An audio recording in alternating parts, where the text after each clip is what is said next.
Hello बच्चों, क्या हाल चाल है। तो जैसा कि आपको पता है कि पिछले लेक्चर में हम लोगों ने अपना यूनिट 1 का जितने भी टॉपिक थे एटॉमिक स्ट्रक्चर का उसको हम लोगों ने कंप्लीट कर लिया। आज हम लोग अपना यूनिट 2 स्टार्ट करने जा रहे हैं, जिसमें बच्चा हम लोग पढ़ने जा रहे हैं chemical bonding and molecular structure के बारे में। Chemical bonding and molecular structure अपना सेकंड यूनिट है। इसके अंदर में हम लोग सबसे पहले जो पढ़ने वाला सिलेबस आपको अगर याद हो तो हमने बताया था, इसके अंदर में जो सबसे पहला टॉपिक हम लोग पढ़ेंगे बच्चा, वो पढ़ेंगे आयनिक कंपाउंड के बारे में या आयनिक बॉन्ड के बारे में। तो हम लोग आज आयनिक बॉन्ड को स्टार्ट करते हैं। 2 से 3 लेक्चर में इसको पूर्ण रूप से कंप्लीट करके फिर हम लोग चलेंगे केमिकल बॉन्डिंग पे, फिर मेटालिक बॉन्डिंग है, फिर मॉलिक्यूलर बॉन्डिंग है। चैप्टर अपना खत्म हो जाएगा। ठीक है, आ जाइए। तो आयनिक बॉन्ड में हम लोग स्टार्ट करते हैं। तो सबसे पहला टॉपिक जो बच्चा आयनिक बॉन्ड का, इसमें आज हम लोग बात करेंगे कि केमिकल बॉन्डिंग का पहला topic general characteristics of ionic bonding, यानी कि आयनिक बॉन्डिंग क्या होता है, इसके क्या फीचर्स होते हैं, इसके क्या प्रॉपर्टीज हैं, कैसे पता चलेगा कि कोई भी बॉन्ड जो है सो आयनिक बॉन्ड है, या कैसे पता चलेगा कि कोई जो बॉन्ड बना है वो आयनिक बॉन्ड बना है। उन्हीं के बारे में हम लोग बात करने वाले हैं। तो आ जाओ, देखो यहां नहीं जाते हैं, पहले हम लोग जरा यहां आते हैं। अब यहां क्यों आते हैं भाई, देख तुमको इतना तो पता होगा कि तुम लोग मेटल और नॉन मेटल के बारे में तो जानते होगे बच्चा। मेटल और नॉन मेटल के बारे में तो इतना तो आप लोग पढ़ाई किए हैं ना अपने जूनियर क्लास में केमिस्ट्री में। अगर ये भी नहीं जान रहे तो बहुत दुर्भाग्य की बात है बच्चा, कि मेटल क्या होता है। मेटल हम लोग जनरली उस स्पीसीज को कहते हैं बच्चा जो इलेक्ट्रॉन को लॉस करता है। मतलब हमारे पास जितने भी एलिमेंट है उसमें या तो मेटल है, या तो नॉन मेटल है, या तो मेटलॉइड है। जो एलिमेंट अपने इलेक्ट्रॉन को लॉस कर सकता है ना, जो लूज करता है, जिसमें इलेक्ट्रॉन देने की टेंडेंसी होती है किसी को, यानी कि इलेक्ट्रॉन को लूज करने की टेंडेंसी होती है, उसी एलिमेंट को हम लोग मेटल बोलते हैं। टेंडेंसी टू लूज इलेक्ट्रॉन, उसको हम लोग क्या बोलते हैं बच्चा, मेटल बोलते हैं। तो एक सेकंड रुक जाओ, एक सेकंड आजा भाई, जल्दी जल्दी आजा। हाँ, tendency to lose electron, tendency to lose electron, जिस एलिमेंट के पास इलेक्ट्रॉन लूज करने की टेंडेंसी होती है उसे हम लोग मेटल बोलते हैं। अच्छा, आप ये भी जानते हो कि इलेक्ट्रॉन पे होता है माइनस चार्ज। ये तो आप सभी बच्चे जानते हो कि इलेक्ट्रॉन पे बच्चा कैसा चार्ज होता है, माइनस चार्ज होता है। एक बात बताओ मेरे को कि अगर कोई स्पीसीज अपना इलेक्ट्रॉन लॉस कर रहा है, मतलब वो क्या लॉस कर रहा है, माइनस चार्ज निकाल रहा है। अगर वो अपने अंदर से माइनस चार्ज को बाहर निकालेगा तो फिर उसके ऊपर में कौन सा चार्ज बढ़ेगा बच्चा, पॉजिटिव चार्ज बढ़ेगा, है ना। कोई भी स्पीसीज जिसमें इलेक्ट्रॉन, कोई भी एलिमेंट जिसमें इलेक्ट्रॉन को लॉस करने की टेंडेंसी होती है उसे मेटल बोला जाता है। अब अगर कोई इलेक्ट्रॉन को लॉस करता है तो उसके ऊपर में कौन सा चार्ज आएगा, प्लस चार्ज आएगा। क्यों, क्योंकि इलेक्ट्रॉन पे होता है माइनस चार्ज। कोई अपने अंदर से माइनस चार्ज निकालेगा तो प्लस चार्ज को बढ़ाएगा। अब सवाल ये उठा कि कितना माइनस चार्ज, तो कोई भी मेटल जितना इलेक्ट्रॉन लॉस करने की क्षमता रखता है, किसी भी मेटल का एक एटम जितना इलेक्ट्रॉन लॉस करने की क्षमता रखता है, उस मेटल के उस एटम पे उतने ही प्लस चार्ज आते हैं।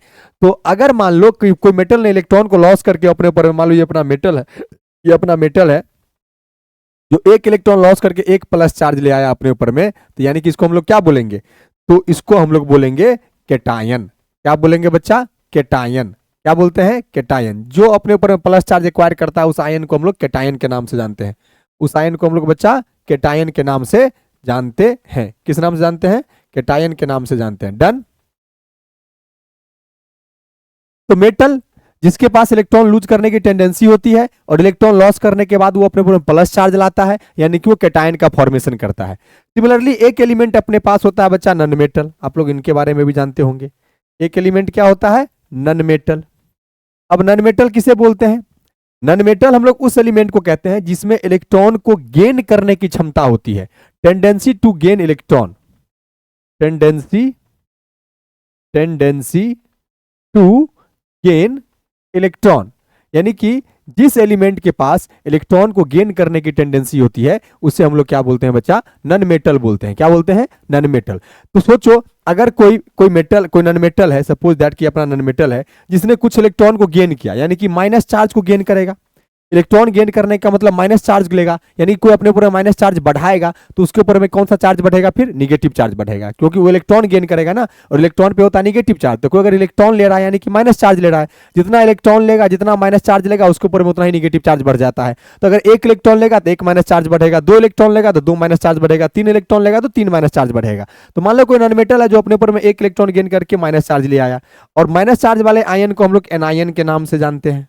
इसके नाम से जानते हैं, एनायन के नाम से जानते हैं। अब सवाल ये उठा कि सर ये मेटल इलेक्ट्रॉन हवा में देगा क्या किसी को, या नॉन मेटल इलेक्ट्रॉन हवा से लेगा क्या किसी से, नहीं, बल्कि इलेक्ट्रॉन जो किसी को मान लो मेटल को इलेक्ट्रॉन देना है, लूज करना है, तो उसका इलेक्ट्रॉन को लेने वाला होना चाहिए, या नॉन मेटल को इलेक्ट्रॉन चाहिए तो उसको कोई इलेक्ट्रॉन देने वाला होना चाहिए। तो मतलब हम लोग बोल सकते हैं कि मेटल और नॉन मेटल को अगर एक जगह पर रख दोगे ना, तो मेटल में क्या होगा, टेंडेंसी इलेक्ट्रॉन देने का, और नॉन मेटल में टेंडेंसी होता है इलेक्ट्रॉन लेने का। तो दोनों एक दूसरे को इलेक्ट्रॉन दे करके और लेकर के क्या करता है, वहां पे एक बॉन्ड बना लेता है। तो यानी कि अगर मान लो मेटल इलेक्ट्रॉन दे रहा है तो मेटल पे plus charge, non metal electron ले रहा है तो नॉन मेटल पे माइनस चार्ज। अब इसने इसको इलेक्ट्रॉन दिया और इसने इलेक्ट्रॉन लिया, तो इसके ऊपर में आ गया प्लस, इसके ऊपर में आ गया माइनस चार्ज। अब ये बन गया आयन, ये भी बन गया आयन, ये बना केटायन, मेटल क्या बन गया, केटायन, और नॉन मेटल क्या बन गया बच्चा, एनायन। अब ये केटायन और एनायन में जो प्लस और माइनस चार्ज है, इनके बीच में यहाँ पे इंटरेक्शन होता है, और इस इंटरेक्शन की वजह से मेटल और नॉन मेटल के बीच में एक बॉन्ड बन जाता है, और इसी बॉन्ड का नाम होता है बच्चा आयनिक बॉन्ड। इसी बॉन्ड का नाम क्या होता है, आयनिक बॉन्ड। तो आयनिक बॉन्ड है, इसका नाम इसीलिए पड़ा क्योंकि ये आयन के इंटरेक्शन की वजह से बन रहा है। केटायन और एनायन के बीच में प्लस माइनस चार्ज के बीच में जो अट्रैक्शन होता है, उस अट्रैक्शन की वजह से ये बॉन्ड बनता है, और केटायन एनायन को हम लोग आयन बोलते हैं। तो आयन की अट्रैक्शन की वजह से यहाँ बॉन्ड बना, इसलिए इस बॉन्ड का नाम क्या पड़ा, आयनिक बॉन्ड। और आयनिक बॉन्ड जब भी बनाएगा तो एक मेटल और एक नॉन मेटल बनाता है, क्योंकि आयनिक बॉन्ड बनाने के लिए हमको केटायन चाहिए, एनायन चाहिए। केटायन हमेशा मेटल बनाता है, एनायन हमेशा नॉन मेटल बनाता है, इसलिए आयनिक बॉन्ड भी हमेशा एक मेटल और एक नॉन मेटल बनाएगा। यही कुछ कहानी आपका यहां पे लिखा हुआ है। क्या लिखा हुआ है जरा पढ़ो। An ionic bond is a type of chemical bond that occurs between two atoms, जो दो एटम्स के बीच में होता है। When one atom donates an electron, जब एक एटम इलेक्ट्रॉन देता है, to another leading to the another atom leading to the formation of ions. मतलब आयनिक बॉन्ड उस टाइप का केमिकल बॉन्ड होता है जो किसके बीच में होता है, दो एटम के बीच में होता है, जिसमें से एक एटम दूसरे एटम को इलेक्ट्रॉन देता है और उनके बीच में आयंस के फॉर्मेशन की वजह से बॉन्ड बनते हैं। सिंपल भाषा में बोलो तो आयनिक बॉन्ड दो आयन के बीच में बनने वाले बॉन्ड होते हैं। जो बात मैंने समझाया वही बात यहां पे लिखा हुआ है। अब आयनिक बॉन्ड के कुछ जनरल कैरेक्टरिस्टिक्स होते हैं, यानी कि ये जो आयनिक बॉन्ड होता है इसके कुछ गुण होते हैं, कुछ फीचर्स होते हैं। क्या सब फीचर्स होते हैं, क्या सब गुण होते हैं, इसकी बातें जरा हम लोग यहाँ पे कर ले। पहला, फॉर्मेशन ऑफ आयंस। आयंस की आयनिक बॉन्ड जो होता है ना, वो दो आयन के बीच में फॉर्म होता है, यही बात बोले हैं। जिसमें से एक आयन बनाएगा मेटल, और मेटल कौन सा आयन बनाता है बच्चा, केटायन, और दूसरा एटम बनाएगा आपका नॉन मेटल, दूसरा आयन बनाएगा नॉन मेटल, और नॉन मेटल कौन सा आयन बनाता है बच्चा, एनायन। तो ये केटायन और एनायन के फॉर्मेशन की वजह से इनके बीच में बॉन्ड बनता है, और इन्हीं बॉन्ड को हम लोग आयनिक बॉन्ड बोलते हैं। The metal atoms loose electron, metal atom electron lose करता है, यही बात बताए हैं। And becomes a positively charge ion cation, और क्या बन जाता है इलेक्ट्रॉन लूज करके, पॉजिटिवली चार्ज आयन बन जाता है, यानी कि जिसको हम लोग केटायन बोलते हैं। While the non metal atom gains electron, जबकि नॉन मेटल एटम क्या करता है, इलेक्ट्रॉन गेन करता है, और इलेक्ट्रॉन को गेन करके क्या बन जाता है, निगेटिवली चार्ज, जिसको हम लोग क्या बोलते हैं, एनायन बोलते हैं। और इसी वजह से आयनिक बॉन्ड में क्या देख रहे हैं हम लोग, आयन का फॉर्मेशन हो रहा है, एक केटायन का और एक एनायन का। और उन्हीं आयन के फॉर्मेशन की वजह से उनके बीच में जो अट्रैक्शन होता है ना, इलेक्ट्रॉन लेने, मेटल नॉन मेटल में मेटल इलेक्ट्रॉन दिया, नॉन मेटल इलेक्ट्रॉन लिया, तो एक बनाया केटायन, एक बनाया एनायन। इसी केटायन और एनायन के बनने की वजह से इनके बीच में जो प्लस माइनस चार्ज के बीच में अट्रैक्शन हो जाता है, इसी अट्रैक्शन की वजह से हम लोग का कौन सा बॉन्ड का फॉर्मेशन हो जाता है, आयनिक बॉन्ड का फॉर्मेशन हो जाता है। तो पहला गुण तो आयनिक बॉन्ड का ये होता है। दूसरा, high melting and boiling point. देखो होता क्या है कि केटायन और एनायन के बीच में जो ये फोर्स ऑफ अट्रैक्शन यहाँ काम करते हैं ना, जो मेटल केटायन बनाया, मान लो कोई एक एटम है अपने पास ए, एक है बी, एक के ऊपर में प्लस चार्ज, बी के ऊपर में माइनस चार्ज, दोनों के प्लस और माइनस के बीच में अट्रैक्शन होता है, और इस अट्रैक्शन की वजह से यहाँ पे बॉन्ड बनते हैं, जिसको हम लोग कौन सा बॉन्ड बोलते हैं, आयनिक बॉन्ड। और याद रखना, ये जो अट्रैक्शन होता है ना, ये हाईली पावरफुल अट्रैक्शन होता है, हाईली पावरफुल अट्रैक्शन, यानी कि दो आयंस के बीच में जो अट्रैक्शन फोर्स होते हैं वो काफी स्ट्रेंथ वाले होते हैं, काफी पावरफुल होते हैं, यानी कि दोनों आयन एक दूसरे को अपनी ओर काफी मजबूती से खींच के रखेगा। अच्छा, आप लोग मेल्टिंग पॉइंट और बॉइलिंग पॉइंट समझते हो। मेल्टिंग पॉइंट होता है कि किसी एलिमेंट को वह मिनिमम टेम्परेचर, जिस टेम्परेचर पे आने के बाद कोई कंपाउंड क्या होता है आपका, सॉलिड से लिक्विड में कन्वर्ट हो जाता है। और सॉलिड से लिक्विड में कन्वर्ट कब होगा, जब सॉलिड के बीच में गैप को बढ़ाओगे, क्योंकि सॉलिड क्यों होता है, क्योंकि उसके मॉलिक्यूल्स आपस में काफी क्लोजली पैक्ड होते हैं। लिक्विड क्यों होता है, क्योंकि उसके बीच में मॉलिक्यूल्स के बीच में थोड़े बहुत गैप होते हैं, और गैस को गैस इसीलिए बोलते हैं, उनके बीच में बहुत ज्यादा, उनके मॉलिक्यूल्स के बीच में बहुत ज्यादा गैप होते हैं। तो किसी सॉलिड को लिक्विड बनाया जा सकता है, लिक्विड को गैस बनाया जा सकता है। कैसे, अगर सॉलिड को एटम्स के बीच में दूरी बढ़ाते बढ़ाते लिक्विड के एटम जितना दूरी कर दो, तो वो सॉलिड लिक्विड की तरह बिहेव करने लगेगा। और दूरी कैसे बढ़ाएंगे हम लोग, इनके बीच में जो फोर्स ऑफ, जो मॉलिक्यूल्स मॉलिक्यूल जो सॉलिड में एक दूसरे को पकड़े हुए रहता है ना फोर्स ऑफ अट्रैक्शन को, उस फोर्स ऑफ अट्रैक्शन को तोड़ करके उनके बीच में जो फोर्स ऑफ अट्रैक्शन है एक दूसरे को अपनी ओर खींचने का, उस फोर्स ऑफ अट्रैक्शन को तोड़ो तो क्या होगा, धीरे धीरे दूर जाएगा तो वो सॉलिड से क्या कन्वर्ट हो जाएगा, लिक्विड में। अब फोर्स ऑफ अट्रैक्शन को तोड़े हो कैसे, तो बाहर से हम लोग कुछ हीट देके तोड़ते हैं, टेम्परेचर देके उसको तोड़ते हैं। अब जितना ज्यादा पावरफुल फोर्स ऑफ अट्रैक्शन होगा बाहर से उतना ज्यादा तुमको हीट देना पड़ेगा, जितना ज्यादा हीट देना पड़ेगा यानी कि सॉलिड को लिक्विड में बदलने के लिए उतना ज्यादा हीट की आवश्यकता पड़ेगी, और जितना ज्यादा हीट की आवश्यकता पड़ती है किसी सॉलिड को लिक्विड में बदलने के लिए वही तो उसका कहलाता है मेल्टिंग पॉइंट। यानी कि हम लोग बोल सकते हैं ना आयनिक बॉन्ड की मेल्टिंग पॉइंट हाई होती है। क्यों? क्योंकि आयनिक बॉन्ड बनता है आयन से, और आयन के बीच में फोर्स ऑफ अट्रैक्शन काफी पावरफुल होता है, और अगर मेल्टिंग पॉइंट हाई है तो उसकी बॉइलिंग पॉइंट भी क्या होगी, हाई होगी। वही बात यहां लिखा हुआ है कि ionic compounds generally have high melting and boiling point due to the strong ionic forces between the ions. Ions के बीच में जो स्ट्रॉन्ग आयनिक फोर्सेज होते हैं उस स्ट्रॉन्ग आयनिक फोर्सेज की वजह से आयनिक कंपाउंड आपका जनरली हाई मेल्टिंग पॉइंट या बॉइलिंग पॉइंट वाला होता है। तो ये था दूसरा फीचर्स आयनिक कंपाउंड का।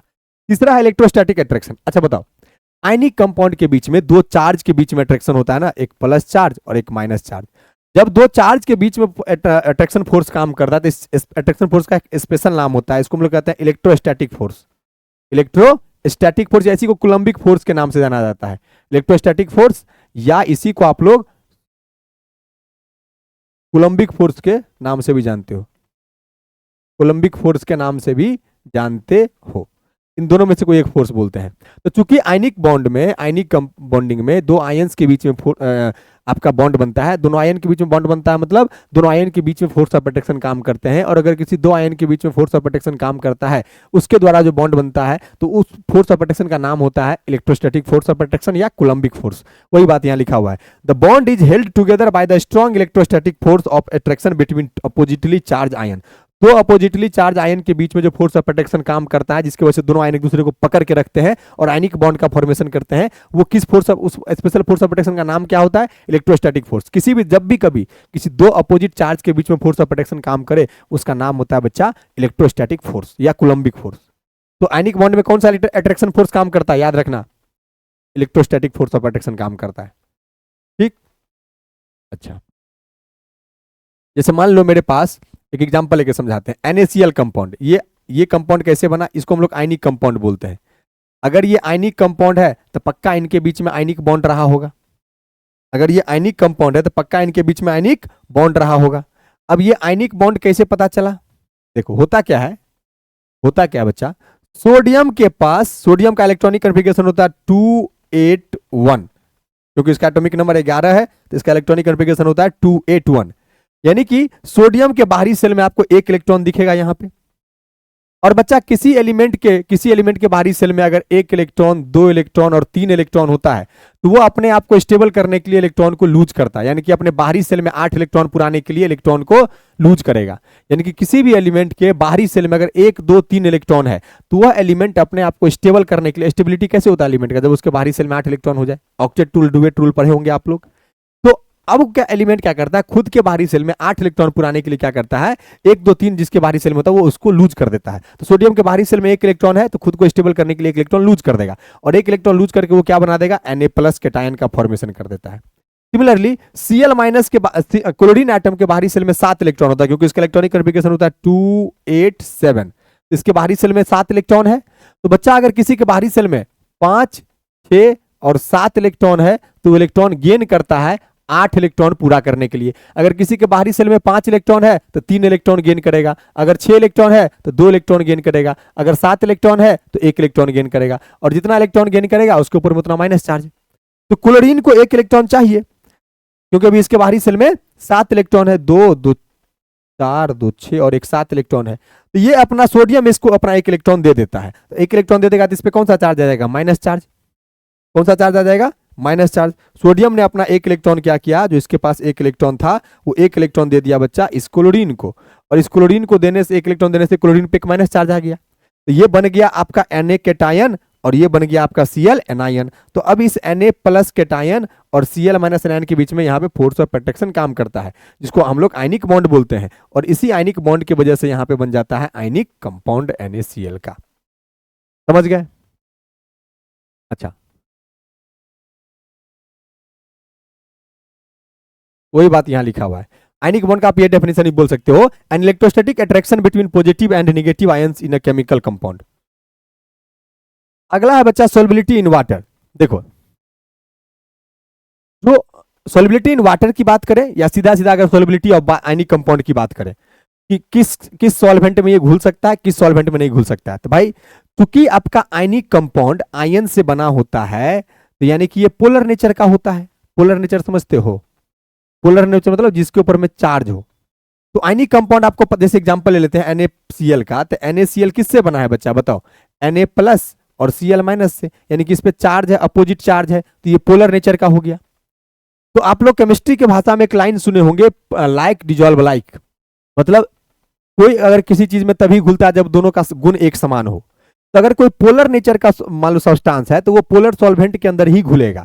तो हमको पता चल गया कि अपना आयनिक कंपाउंड एक पोलर नेचर का कंपाउंड होता है, तो वो घुलेगा भी किस में बच्चा? पोलर सॉल्वेंट के अंदर ही घुलेगा ना। तो वही बात यहां लिखा हुआ है कि ionic compounds are only soluble in polar solvent. अब अगर वाटर के केस में बात करें, तो तुमको पता है कि वाटर का स्ट्रक्चर ये होता है। वाटर का स्ट्रक्चर बच्चा ये होता है, जिसमें ऑक्सीजन की इलेक्ट्रोनेगेटिविटी हाइड्रोजन से ज्यादा होती है। तो ऑक्सीजन क्या करेगा? ऑक्सीजन और हाइड्रोजन के बीच में जो ये दो इलेक्ट्रॉन शेयर किया हुआ है, एक हाइड्रोजन का इलेक्ट्रॉन और एक ऑक्सीजन का इलेक्ट्रॉन, तो ये ऑक्सीजन क्या करता है? शेयर्ड इलेक्ट्रॉन को अपनी ओर खींचने की कोशिश करता है, जिससे ऑक्सीजन पे थोड़ा बहुत माइनस चार्ज आ जाता है, क्योंकि इलेक्ट्रॉन जब ऑक्सीजन की तरफ शिफ्ट होगा यानी कि माइनस चार्ज की शिफ्टिंग होगी, तो ऑक्सीजन पे थोड़ा बहुत माइनस चार्ज आ जाता है, और हाइड्रोजन तरफ से माइनस चार्ज जा रहा है, तो हाइड्रोजन पे प्लस चार्ज बढ़ना चालू हो जाएगा। तो देखो, इस पे डेल माइनस, इस पे डेल प्लस, यानी कि इस पे भी चार्ज का सेपरेशन होता है वाटर मॉलिक्यूल में भी। तो वाटर भी आपका पोलर नेचर का हो गया भाई। अब आयनिक कंपाउंड भी पोलर नेचर का, वाटर भी पोलर नेचर का, तो आयनिक कंपाउंड वाटर में आसानी से क्या हो जाता है? सॉल्यूबल हो जाता है, क्योंकि आयनिक कंपाउंड पोलर सॉल्वेंट के अंदर ही घुलेगा, और वाटर एक पोलर सब्सटेंस, पोलर सॉल्वेंट है, इसीलिए आपका आयनिक कंपाउंड वाटर में सॉल्यूबल होता है। ठीक, वही बात यहां लिखा हुआ है कि most common polar solvent is water. देखो, आप लोग पढ़े होंगे डाइलेक्ट्रिक कांस्टेंट क्लास 12th में। डाइलेक्ट्रिक कांस्टेंट क्या होता है बच्चा? कि किसी भी स्पीशीज के पास खुद के अंदर में चार्ज को एक्युमुलेट करने की क्षमता कितनी होती है। जिसका डाइलेक्ट्रिक कांस्टेंट जितना ज्यादा होता है, जिस कंपाउंड की डाइलेक्ट्रिक कांस्टेंट जितनी ज्यादा होगी, हम लोग बोलेंगे कि उस कंपाउंड में मतलब चार्ज को अपने अंदर स्टोर करने की क्षमता ज्यादा है। और जिसके पास चार्ज को स्टोर करने की क्षमता होती है, यानी कि उसमें पोलर नेचर ज्यादा होगा, और जिसकी पोलर नेचर ज्यादा होती है, वो क्या होता है? मोस्ट, सबसे बेस्ट सॉल्वेंट माना जाता है। यानी कि जिसका डाइलेक्ट्रिक कांस्टेंट ज्यादा होगा, डाइलेक्ट्रिक कांस्टेंट अगर ज्यादा है, अगर डाइलेक्ट्रिक कांस्टेंट बच्चा ज्यादा है, तो मतलब इसके पास वो बेटर सॉल्वेंट माना जाता है, वो बेटर सॉल्वेंट माना जाता है। और आपको पता होना चाहिए कि सबसे ज्यादा डाइलेक्ट्रिक कांस्टेंट वाटर का होता है, नियरली 80 के आसपास। अगर वाटर का डाइलेक्ट्रिक कांस्टेंट नियरली सबसे ज्यादा होता है, तो यानी कि ये सबसे बेटर सॉल्वेंट होगा वाटर, बेस्ट सॉल्वेंट होगा वाटर। इसीलिए आप लोग पढ़े होंगे कि वाटर को हम लोग यूनिवर्सल सॉल्वेंट के नाम से भी जानते हैं। वाटर को हम लोग यूनिवर्सल सॉल्वेंट के नाम से भी जानते हैं। वाटर को हम लोग, एक सेकंड बच्चे, वाटर को हम लोग यूनिवर्सल सॉल्वेंट के नाम से भी जानते हैं, यूनिवर्सल सॉल्वेंट। तो आपको पता चल गया कि आयनिक कंपाउंड आपका केवल पोलर सॉल्वेंट में घुलेगा, और वाटर की पोलैरिटी सबसे बेस्ट होती है, उसका डाइलेक्ट्रिक कांस्टेंट सबसे ज्यादा है। यही वजह से हम लोग बोल सकते हैं कि सबसे कॉमन सॉल्वेंट वाटर होता है। Water molecule hydrate the bare ions. Bare ion समझते हो क्या होता है? जैसे मान लो अभी ये NaCl बना हुआ है, अब ये प्लस है, ये माइनस है। अब अगर मान लो दोनों टूट के अलग अलग हो जाए, Na प्लस अलग हो जाए, Cl माइनस अलग हो जाए, तो इसको कहेंगे हम लोग बेयर आयंस। क्या बोलेंगे? Bare ions. और अगर बेयर आयंस होता है ना, तो अब होगा क्या? देखो, अभी आपको आगे पढ़ाएंगे इसी चैप्टर में, अगला टॉपिक पढ़ाएंगे सॉल्वेशन एनर्जी, वहां बताएंगे। इसमें क्या होता है? इसमें क्या होता है, जैसे मान लो तुमने पानी में है, पानी में तुमको पता है कि ये ऑक्सीजन, इसके साथ इस प्रकार से हाइड्रोजन लगा होता है। ऑक्सीजन पे होता है माइनस, डेल माइनस, और हाइड्रोजन पे होता है बच्चा डेल प्लस चार्ज। इस पे होता है डेल प्लस चार्ज। अब तुमने इसके अंदर में क्या घोला? मान लो तुमने इसके अंदर में घोल दिया NaCl। NaCl कैसे बनता है? Na प्लस से और Cl माइनस से। वाटर के अंदर में जैसे ही तुमने कोई पोलर सॉल्वेंट, कोई पोलर कंपाउंड घोल दिया, यानी कि प्लस माइनस वाला, अब वाटर में हाइड्रोजन में प्लस चार्ज है, तो ये प्लस चार्ज क्या करेगा? इस Cl माइनस को अपनी तरफ अट्रैक्ट करने की कोशिश करेगा, और ऑक्सीजन पे जो माइनस चार्ज है वो Na प्लस को अपनी ओर अट्रैक्ट करने की कोशिश करेगा। और जितने भी Na प्लस आयन है, सबको वाटर मॉलिक्यूल क्या करेंगे? इस प्रकार से घेर लेंगे। जैसे मान लो ये वाटर मॉलिक्यूल है, ऑक्सीजन की तरफ से इसको क्या करेंगे, Na+ को घेर लेंगे, क्योंकि ऑक्सीजन पे माइनस चार्ज होता है। ऑक्सीजन की तरफ से क्या करेंगे, इसको ये Na+ को घेर लेंगे, क्या करेंगे, घेर लेंगे इस प्रकार से, इधर भी घेर लेंगे O- और Na+, इधर से भी घेर लेंगे, चारों बगल से इसको पूरा तरफ से तरीका से क्या करते हैं, वाटर मॉलिक्यूल Na+ को घेर लेते हैं। और इसी को हम लोग कहते हैं, इसी को हम लोग कहते हैं, इस प्रोसेस को हम लोग कहते हैं हाइड्रेशन या सॉल्वेशन। इस प्रोसेस को क्या बोलते हैं हम लोग, हाइड्रेशन या सॉल्वेशन, हाइड्रेशन या सॉल्वेशन। सॉल्वेशन का मतलब होता है कि कोई भी पोलर सॉल्वेंट का मॉलिक्यूल घेर ले तो सॉल्वेशन, और अगर वाटर के मॉलिक्यूल घोल रहे हैं, घेर रहे हैं किसी एनायन कैटायन को चारों बगल से, तो फिर उसको हम लोग हाइड्रेशन नाम से भी जानते हैं, या आप चाहो तो सॉल्वेशन भी बोल सकते हो। सिमिलरली जो Cl- आयन है उसको वाटर का H+ चारों बगल से घेर लेगा, क्योंकि वाटर हाइड्रोजन में प्लस चार्ज होता है, तो इस प्रकार से क्या करेगा, वाटर का H+ क्या करेगा, चारों बगल से घेर लेता है, वाटर का H+ क्या करेगा, इसको चारों बगल से घेर लेगा।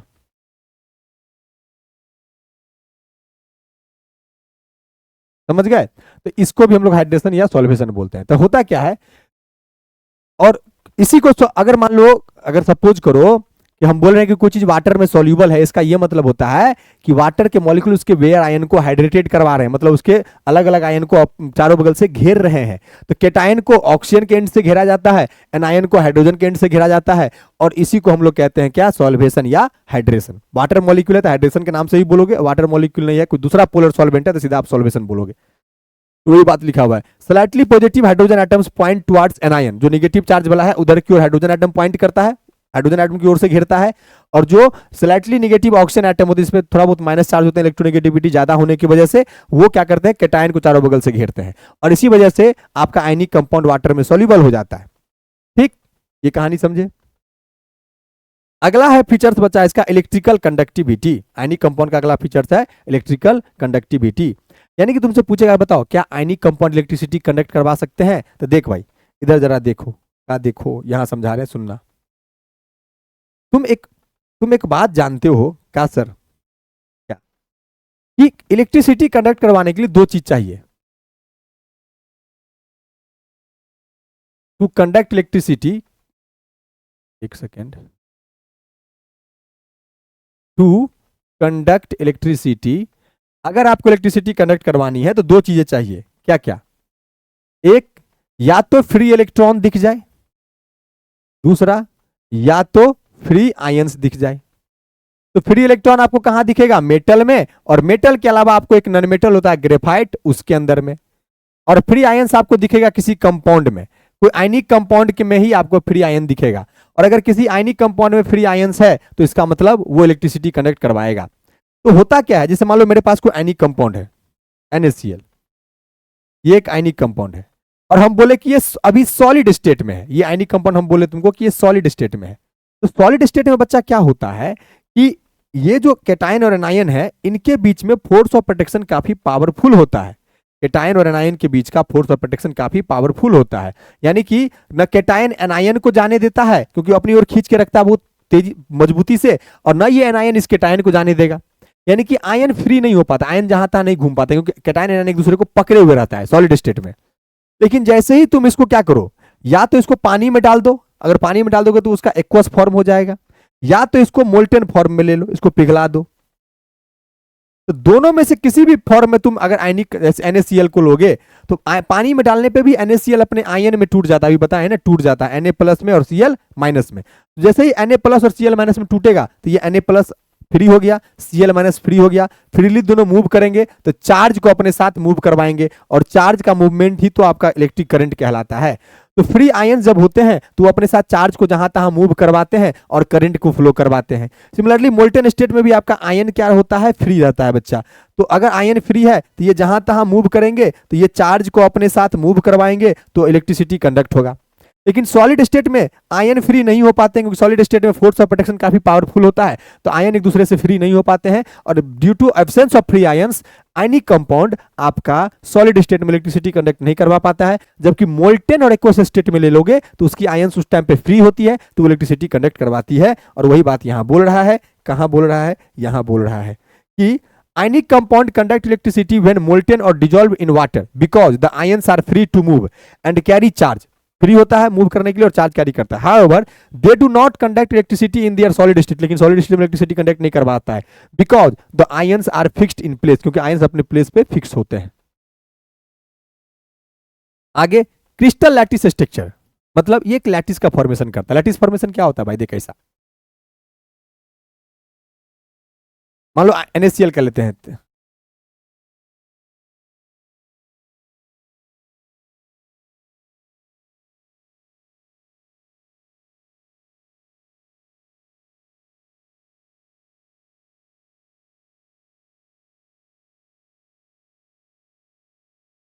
देखो इस प्रकार से एक लैटिस बनाते हैं ये, जिसमें जो हमें स्मॉल आयन दिखा रहे हैं, ये स्मॉल आयन बच्चा आपका, ये स्मॉल आयन कैटायन है और लार्ज आयन एनायन है, यानी कि ये Na प्लस है, मान लो एग्जांपल में Na प्लस ले लेते हैं और Cl माइनस, और ये Cl माइनस है। तो इस प्रकार से एक रेगुलर पैटर्न में अरेंज हो जाते हैं, cation anion cation anion cation anion एक पैटर्न में अरेंज हो जाते हैं, और उसी पैटर्न को हम लोग क्रिस्टल लैटिस के नाम से जानते हैं।